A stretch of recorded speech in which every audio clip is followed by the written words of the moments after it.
सकता है। अभी कुछ दिन पहले हमने उसे अलग किया था। फिर रमेश कहता है, हमें जाकर पता लगाना होगा कि वह इतना अमीर कैसे हो गया।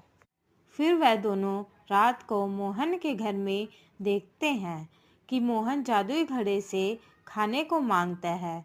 फिर घड़े से खाने की थाली आ जाती है। यह देखकर रमेश सोचता है। अच्छा, तो ये इस घड़े से अमीर हुआ है। फिर मोहन खाना खाकर सो जाता है। फिर रमेश घड़े को चुरा कर ले जाता है और सुबह होते ही उस घड़े से कहता है, हे जादुई घड़े, मुझे बहुत सारा सोना दे दो। जैसे ही रमेश अपनी इच्छा घड़े के सामने प्रकट करता है, उसकी तुरंत मृत्यु हो जाती है। यह देखकर उसकी पत्नी जोर जोर से रोने लगती है और कहती है, हाय हाय, ये क्या हो गया आपको? हे भगवान, ये क्या कर दिया आपने? फिर वह दौड़कर मोहन के पास जाती है।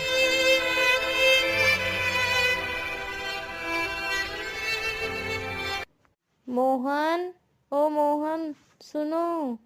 फिर मोहन देखता है कि रमेश की पत्नी उसे आवाज दे रही है। तब मोहन उसे पूछता है, क्या हुआ भाभी? मोहन, तुम्हारे भाई को पता नहीं क्या हो गया है। वह यहाँ से तुम्हारा जादुई घड़ा चुरा कर ले गए थे, और जैसे ही उन्होंने जादुई घड़े से अपनी इच्छा प्रकट की, तभी अचानक से वह बेहोश हो गए और जमीन पर गिर गए। यह सुनते ही रमेश दौड़कर साधु के पास जाता है और साधु से सारी बात बताता है।